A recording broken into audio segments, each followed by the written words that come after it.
Oke, shalom sahabat Alfitra Ministry dimanapun berada. Tentunya tetap salam cinta Tuhan, cinta keluarga, dan jaga kesehatan. Memasuki bulan Februari ya di tahun 2025 ini, tentunya juga sahabat Alfitra kemarin udah nonton ya pasti tayangan-tayangan dari kami tentang kasih sayang di bulan Februari ya, selalu dikait-kaitkan dengan bulan kasih sayang. Nah, sahabat Alfitra Ministry, di kesempatan kali ini kita akan menerima kasih sayang dari Allah melalui pengajarannya yang akan diberikan oleh Bapak Pendeta Dr. Heri Sihalho buat kita dengan penuh cinta, ya kan Bang? Silakan Bang, sapa dulu dengan penuh cinta sahabat Alpetra. Halo sahabat Alpetra, salam kasih karena ini bulan kasih ya, tapi Ya. bukan berarti bulannya saja, tapi kasih yang berlangsung terus-menerus. Sahabat Alpetra, senang bisa berjumpa lagi dalam podcast dari Alpetra Ministry ini. Silakan menyimak, Tuhan Yesus berkati. Salam. Iya, baik sahabat Alpetra. Kita akan mulai aja ya.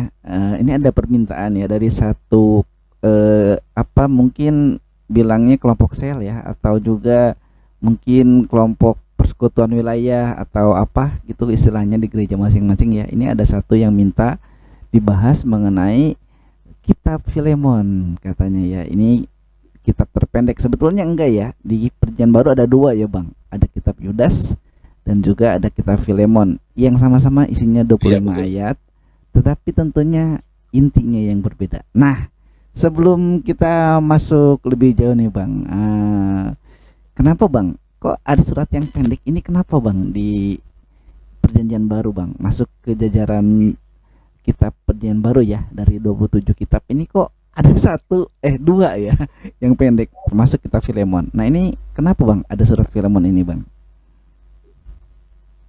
Iya, karena surat-surat Paulus semuanya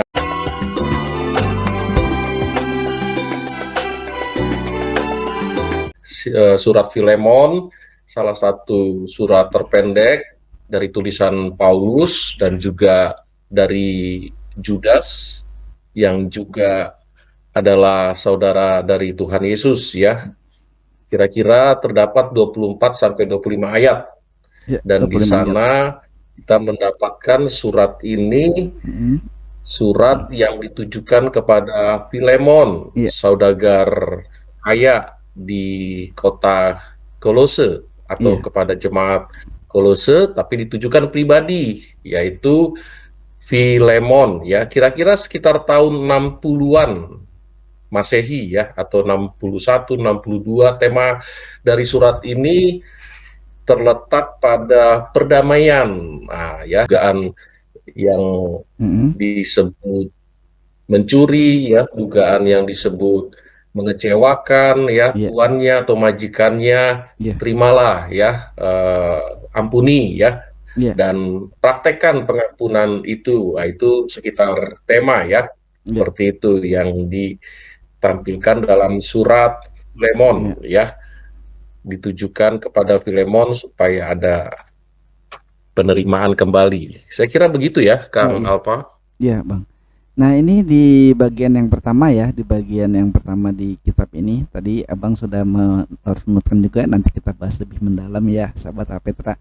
Ini Bang, ada di sini di ayat kedua itu, dan kepada Afia, saudara perempuan kita, dan kepada Arkipus, teman seperjuangan kita, dan kepada jemaat di rumahmu. Berarti di rumah Filemon ini ada jemaat ya Bang? Atau Filemon itu punya apa, tempat persekutuan ya? Atau mungkin apa? Ya, tadi saya sebutkan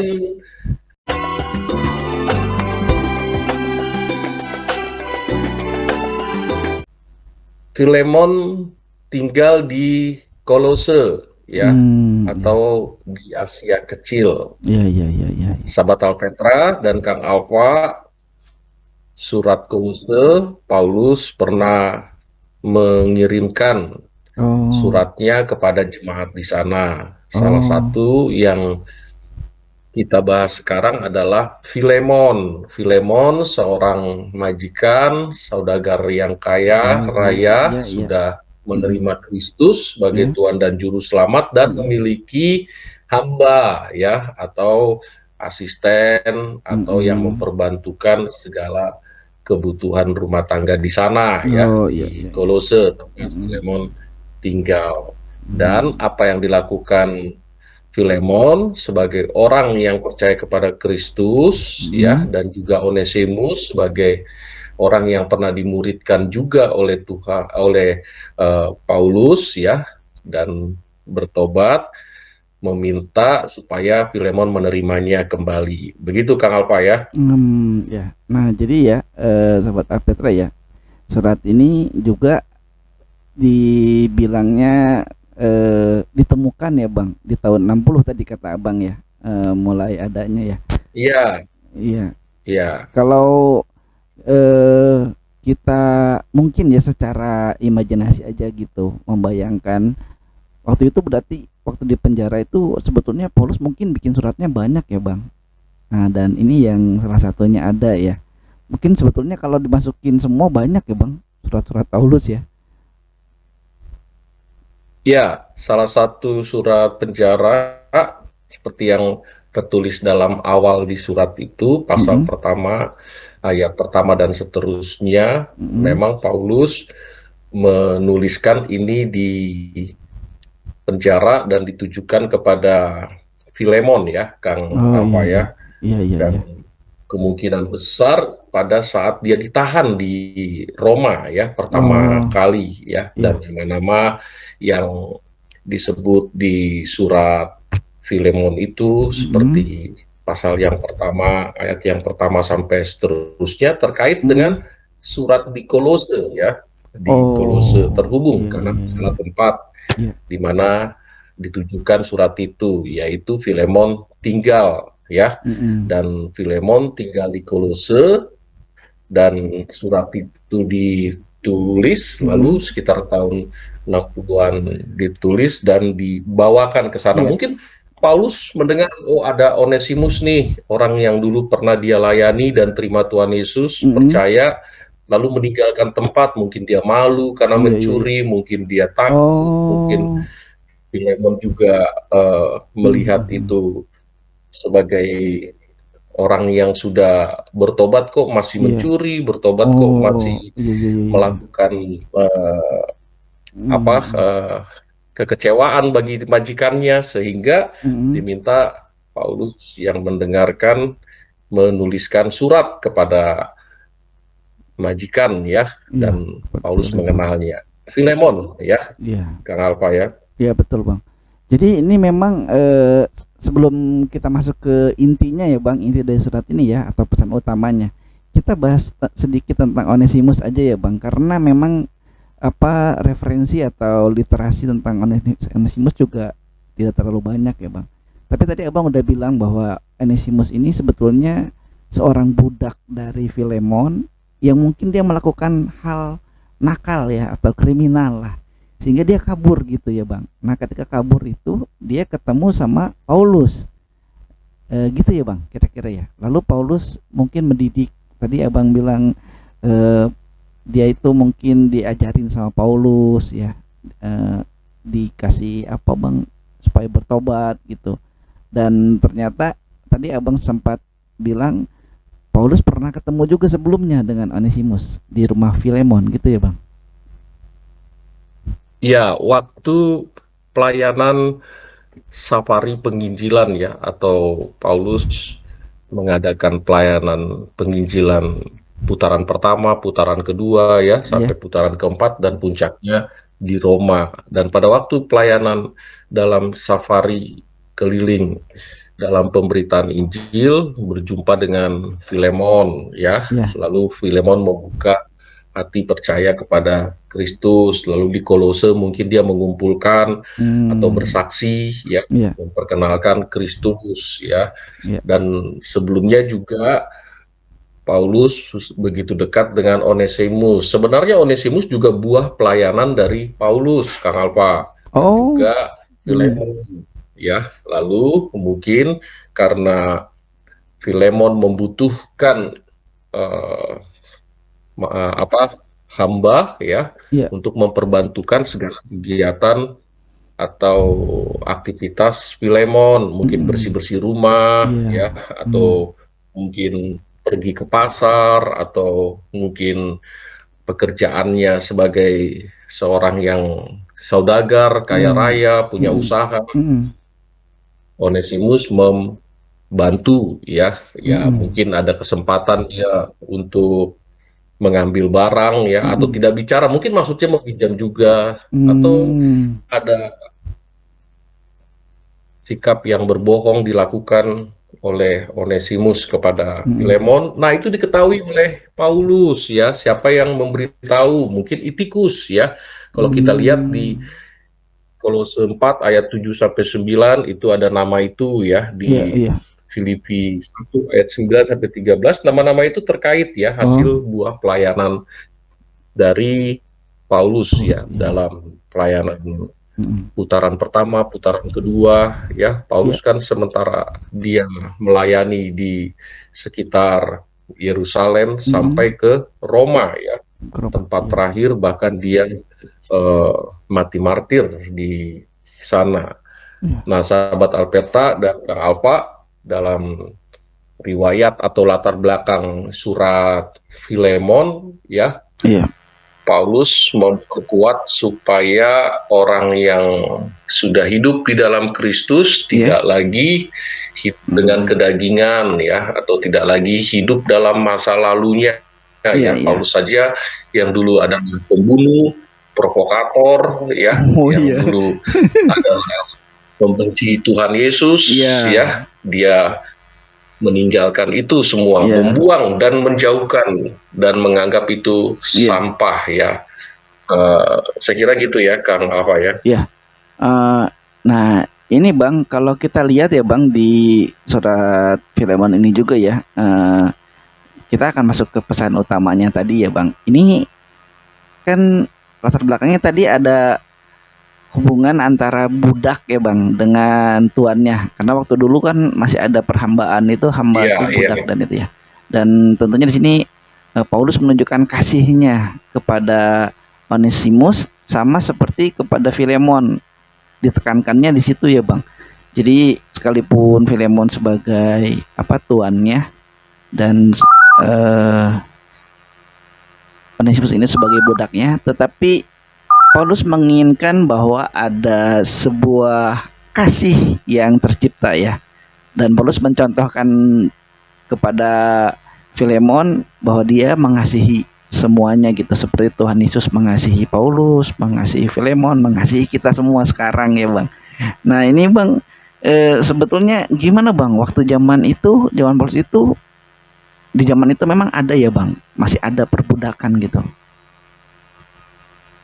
Iya, Kang Alfa, zaman dulu ya, bahkan di perjanjian lama ya, ada hukum Taurat yang menyebut dan mengatur tentang perbudakan ya, sampai di era Romawi Yesus hidup, dan juga murid-murid atau Rasul Paulus Ya, bahkan dalam surat Paulus menyebutkan supaya majikan mm-mm. mengasihi hamba, atau sebaliknya hamba juga mengasihi majikannya ya. Jadi Hmm, surat itu mengungkapkan ada situasi, ada pernyataan yang diatur oleh undang-undang Romawi ya, ya, atau juga dalam tradisi Yahudi, ya, hubungan atau relasi antara majikan dengan hamba ya, ya, atau dulosnya ya. ya, Jadi ya, kita punya hamba sebagai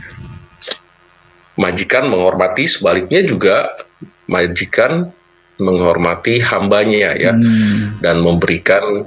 Tapi melihat Onesimus yang mungkin dia mencoba untuk membohongi atau mengecewakan bahkan ya, ya, akhirnya Filemon merasa ini sepertinya tidak berguna ya. ya, Kalau kita lihat dalam Filemon ayat yang ke-18 ya, ya, maaf, ayat yang ke-11 ya, ya, Paulus menyebut sepertinya dia tidak berguna menurut kamu gitu iya, ya. Tapi mm-mm. aku minta kembali dia karena dia itu buah hatiku. Oh Kenapa iya, buah Paulus hatiku. mengatakan Filemon sebagai buah hati? Ya, Mm-mm.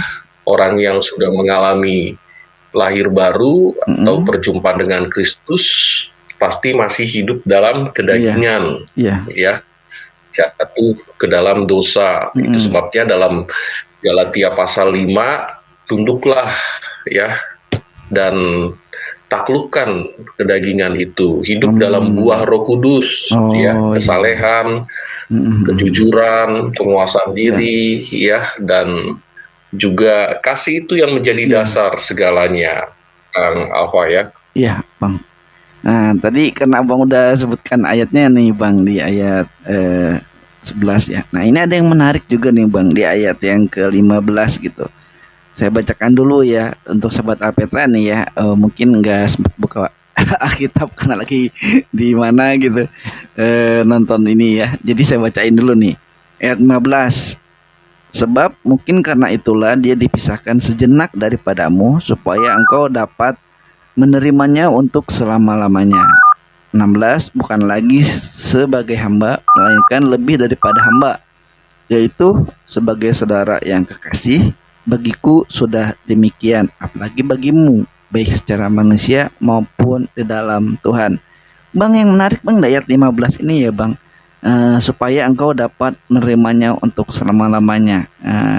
Dan di kata sebelumnya itu ada dipisahkan sejenak daripadamu. Nah, mungkin ini juga kita ya Bang, di hari-hari ini sekarang ya, kita juga mungkin harus selalu percaya ada rencana Tuhan ya Bang. Kalau kita dipisahkan sejenak gitu dari entah apa yang terjadi gitu ya, mungkin kita lagi enak nih, taunya putus gitu ya buat anak-anak muda nih. Atau mungkin kita lagi punya pekerjaan tiba-tiba, waduh kena PHK massal. Nah, mungkin ini juga ya Bang. Gimana nih Bang, supaya dipisahkan sejenak dari hal-hal yang nikmat oleh Tuhan ya, diizinkan Iya, dipisahkan. sepertinya Filemon berat hati ya untuk menerima karena tahu betul keadaan dari perilaku Onesimus ya. Iya, Tapi iya. Paulus menjamin enggak, ini benar. Dia Benar. memang dalam proses bertumbuh Onesimus. Jadi terimalah.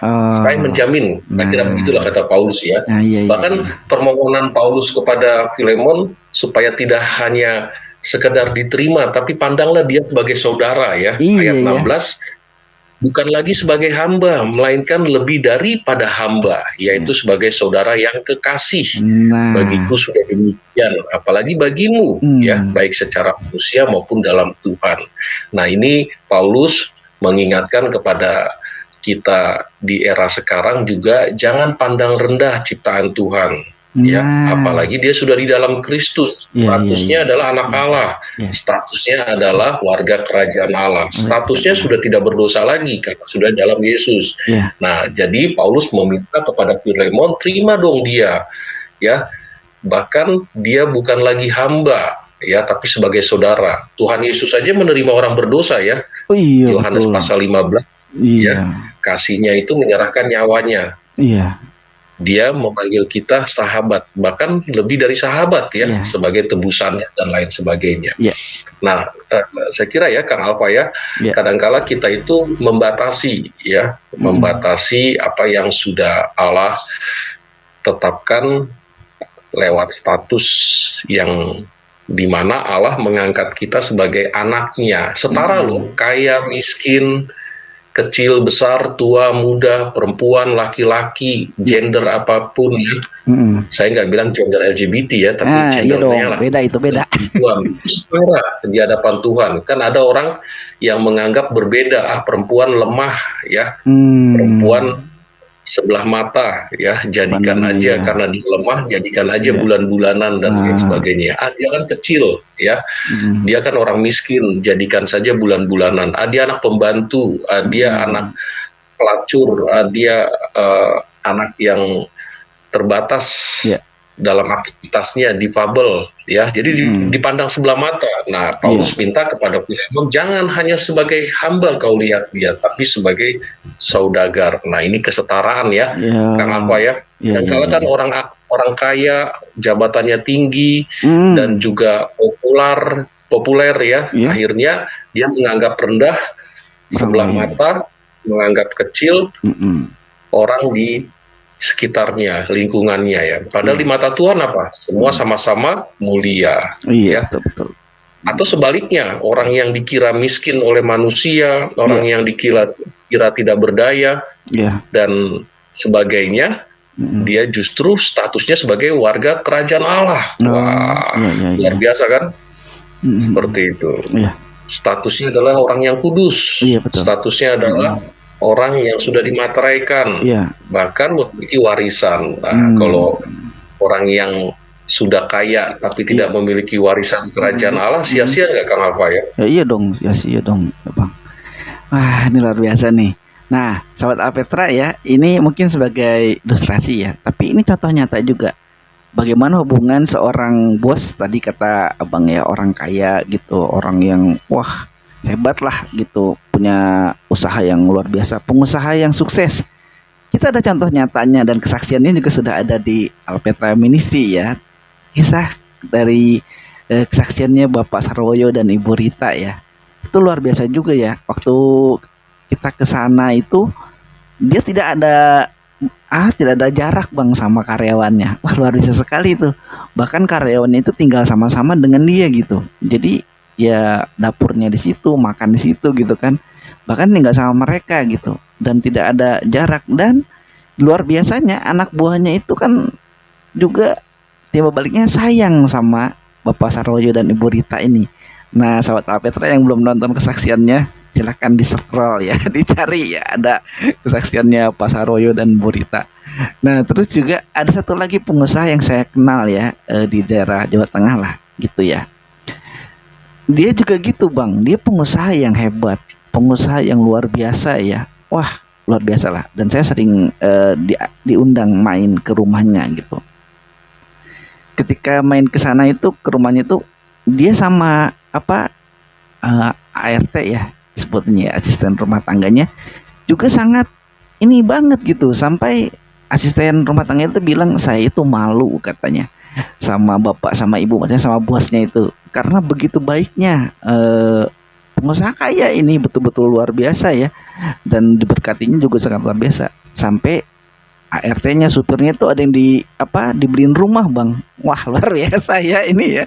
Kalau sampai kayak gitu ya luar biasa ya. Nah di balik dua cerita yang bagus ini sayangnya bang ada hamba Tuhan lah katakan pendeta gitu. Waduh. Wah ini saya kenal juga bang baik. Tapi dia memperlakukan ART ya ART gitu. Dan dia tidak memperlakukan ART itu seperti dua orang yang kita ceritakan di barusan ya. Malah hamba Tuhan ini betul-betul menjaga jarak gitu. Saya ini pendeta, kamu itu siapa gitu. Wah, ini gimana nih bang? Padahal di surat Filemon ini diajarin nih bang supaya antara tuan dengan karyawannya atau bos dengan karyawannya itu nggak ada jarak ya bang. Harus penuh kasih gitu. Jangan-jangan itu yang dibilang Tuhan Yesus ya Kang Alfa ya. Oh gitu ya bang. Tuhan, aku sudah melakukan ini, pelayanan besar, mujizat, iya, pelayanan di mana-mana. Iya. Nah terus kata Tuhan dalam Matius 7 ayat 20 sampai 22, pergi engkau. Bisa jadi gitu. Iya. Digituin ya bang ya. Iya gitu. Iya, karena dia tidak menjadi kesaksian baik kepada anak buahnya, atau juga kepada pembantunya. Iya. Tidak menjadi kesaksiannya lebih fatal lagi. Dia memukul, Iya. maki-maki, kata-kata keras. Wah, itu betul itu. Tapi kalau di mimbar bicaranya apa Kang Alfa? Kasih, pengampunan. Wah, luar biasa ya. Itu benar. Praktek hidup yang kudus. Iya, betul. Padahal pembantunya disikat juga. Iya. Dan juga sempat ada yang viral ya bang, yang seorang suami KDRT ya sama istrinya itu pendeta loh, gembala ya, gitu. Dan memang nggak satu dua sih, ada ya mungkin kita sebut saja oknum hamba Tuhan ya. Dia gembala, dia bertitel pendeta, tapi waduh kelakuannya tidak mencerminkan kasih Kristus kata abang tadi di mimbar. Wis haleluya, begitu di luar mimbar haleluya. Iya, kelupaan sama Filemon ya. Habis bacanya Bacanya Kidung Agung terus, salah. Mazmur terus ya, Iya Mazmur bang. terus supaya dapat makmur, makanya Iya. bacanya Mazmur, Iya. supaya dapat kelegaan, terhibur ya, tapi Iya. lupa supaya menghormati Iya. orang yang ada di sekitarnya, Iya. termasuk anak buahnya Iya. atau yang membantu dia. Syukur-syukur ada yang membantu ya, tapi karena Iya. dianggap jongos, ya, siapa lu ya? Padahal Iya. dia juga butuh kesaksian, butuh Iya. teladan, betul Iya. ya? Butuh Iya betul teladan betul. kan, pembantu, Iya. Iya. orang bawahan, Iya. jongos, Hmm. ya, anak kecil atau Aduh. orang yang sudah tua, Eh.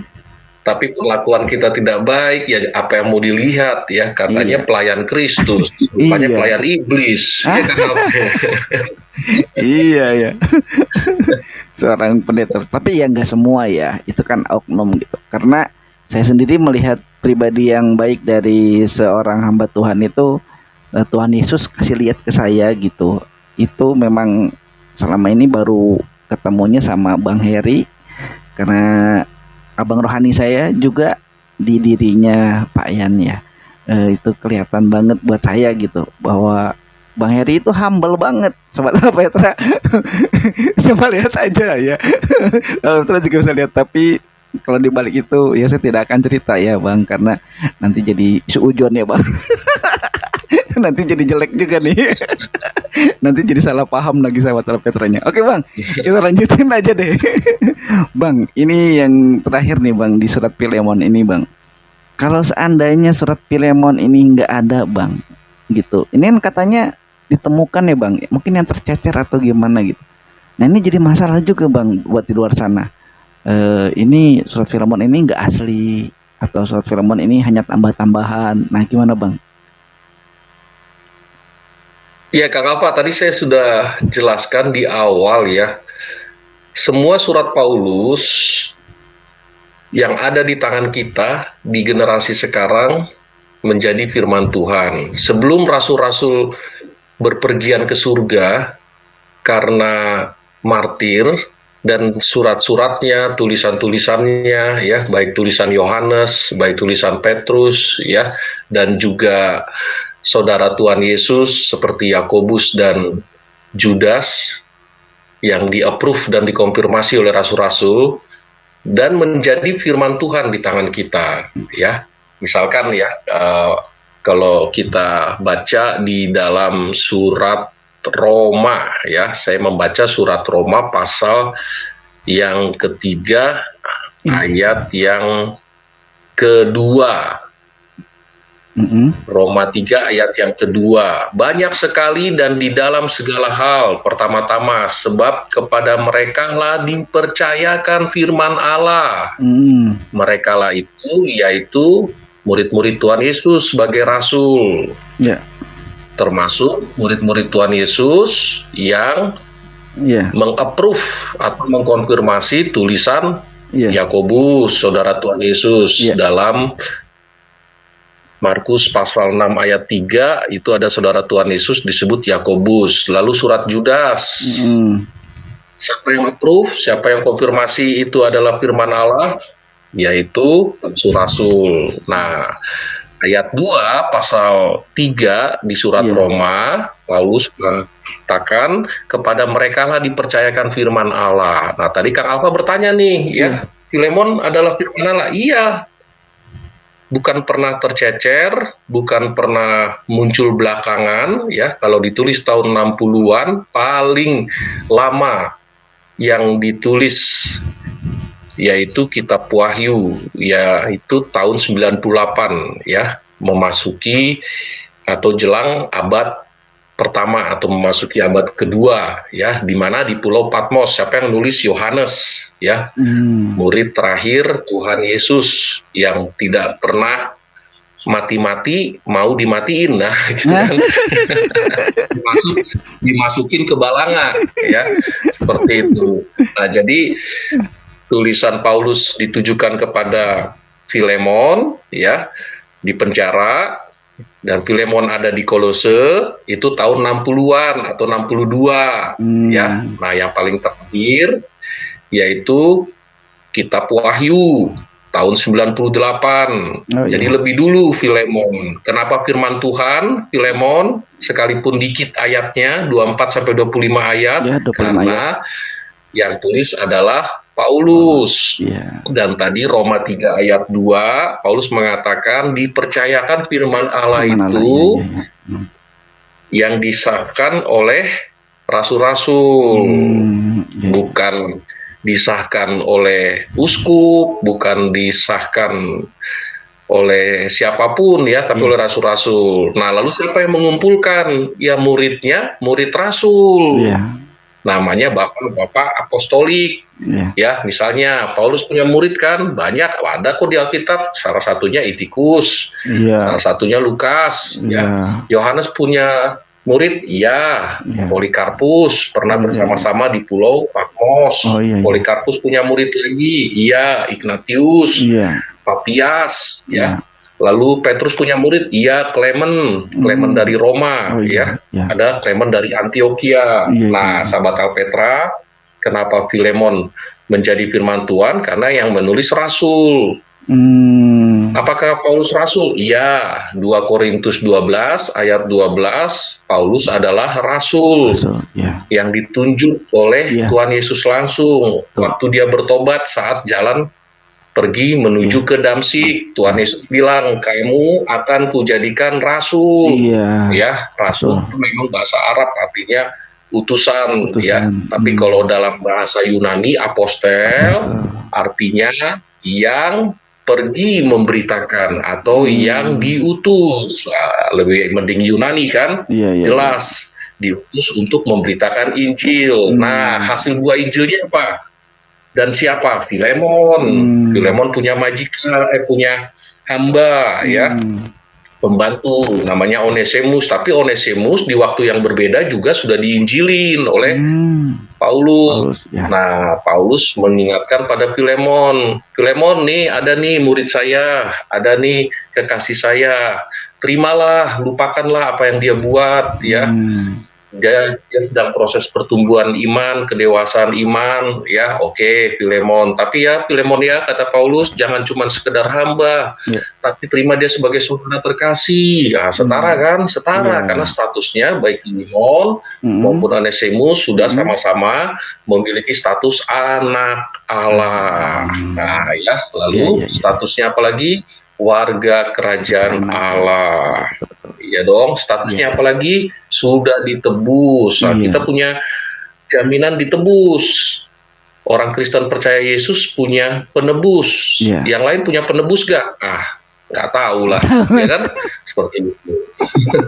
Kalau kita sudah terjamin punya penebus, gitu. Orang di luar Yesus apakah punya penebus? Ya nggak tahu lah. Nanti kita lihat aja di sorga, ini ada dia, kan gitu kan ya? Apa ya? Iya, saya ngutip kata bapak kita dulu ya, itu kok nanya saya, tanya aja sama orangnya. Oh gitu ya? Oh gitu ya? Iya. Nanya saya. Iya. Oke, Bang. Terakhir nih, Bang, apa yang tentunya kalau ada orang nanya tentang kitab ini ya, Bang, lalu apa, Bang, yang harus kita lakukan setelah kita memahami kitab Filemon ini, Bang? Nah, sahabat Apeta, nih bagus ya pertanyaan Kang Alfa di akhir podcast kita. Ini kan lagi bulan kasih ya. Iya. Kasih di dalam Alkitab itu sampai kapanpun kasih tetap ada.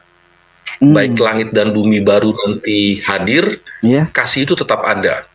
Ya, sekarang aja masih ada kasih, sekalipun sifatnya macam-macam, birahi, kasih yang muatannya nafsu, nafsu uang, nafsu perempuan, dan juga nafsu kekayaan. Tapi ada juga kasih yang melihat hanya sebatas keturunan, keluarga, atau papa, mama, kakek, nenek, saudara sepupu, dan lain sebagainya. Di luar itu bukan kasih, nanti dulu lah, keluarga aja belum, gitulah kira-kira ya. Tapi ada juga karena pertemanan, ya. Atau yang disebut dengan kita lihat kasih yang sebatas sahabat, teman, dan lain sebagainya. Nah, tapi di dalam Alkitab yang paling penting adalah mengorbankan. Seperti Tuhan Yesus mengorbankan nyawanya. Ada nggak manusia mengorbankan untuk sesamanya. Ada banyak ya, memberikan jantungnya, memberikan organ tubuh lainnya seperti hati, seperti ginjal, tapi untuk orang tertentu itu pun dibatasi demi anak, demi keluarga, atau demi orang, atau demi duit. Misalnya di India, demi duit dia jual ginjal untuk dapat iPhone. Betul ya, Kang Alpa ya? Iya, betul. Gila jual itu. Jantung, jual jantung mah mati. Ya? Ginjal sih banyak kan. Jual organ tubuh yang lainnya untuk mendapatkan rumah, ya, atau mobil. Jadi karena ada imbalan atau pamrih-pamrih lainnya. Nah, tapi hanya ada satu pribadi, yaitu Tuhan Yesus. Dia mati untuk semuanya, ya. Dia mati karena kasihnya, supaya orang yang percaya kepadanya tidak turut dihukum, ya, supaya menjadi warga kerajaan Allah dan namanya tertulis, tercatat. Nah, sahabat Alpeta, kita bersyukur nih karena kasih Allah. Kita masuk list, masuk daftar. Oh, ada nama sahabat Alpetra. Oh, ada nama kita masuk daftar dalam kerajaan Allah. Nah, kalau nggak ada nama, nah itu juga syukur-syukur dia ada di tempat. Syukur-syukur dikasih tempat sekalipun gelap. Kan kontrakan juga tuh. Karena belum bayar listrik ya. Ya, Kang Alpa ya. Iya, betul. Iya, jadi apakah memang kasih itu abadi? Ya, kasih. Nubuat berakhir, pengetahuan berakhir, bahasa lidah tidak ada lagi, ya. Dan juga segalanya yang terkait dengan oracle, ya, atau penyingkapan-penyingkapan, tapi kasih itu forever, selamanya, sampai selamanya, ya, tidak berakhir. Nah, karena kita sudah di dalam Kristus, seharusnya kasih itu tanpa pamrih. Seperti Filemon, ya. Betul. Filemon bisa nggak? Bisa. Bahkan Paulus bilang Filemon beranggapan ini tidak berguna lagi Onesimus, karena selalu aja ngutil atau klepto ya. Klepto. Ya, seperti itu. Ya, tapi dengan peristiwa demi peristiwa yang dialami oleh Onesimus dan juga desakan Paulus minta kepada Filemon, terima lagi lah. Ya, saya yakin kok, karena kuasa rasul itu ya dari Paulus, saya yakin kok pasti hari ini Onesimus berubah, gitu. Ya, Kang Alpa ya. Iya. Ya, wah. Ini satu perbincangan yang menarik ya, sahabat Alpeta, di kesempatan kali ini ya, dengan tentunya sukacita kita bisa memahami dari surat Paulus kepada Filemon ini. Semoga menjadi berkat ya. Dan sahabat Alpeta yang belum subscribe, buruan subscribe supaya tidak ketinggalan konten-konten dari Alpeta Amnesty. Iya, subscribe lah. Jangan cuma nonton aja ya. Iya dong, subscribe. Terus boleh komentar, boleh bertanya, silakan ya. Dibuka kesempatan untuk berkomentar. Kalau memang komentarnya bisa kita jawab gitu ya. Oke, sahabat Alpeta Amnesty, bukan kita tidak mau berlama-lama ya, tapi sampai sini dulu kesempatan kita di kesempatan kali ini. Dan tetap cinta Tuhan, cinta keluarga, jaga kesehatan. Cinta keluarga, jaga kesehatan. Maranatha.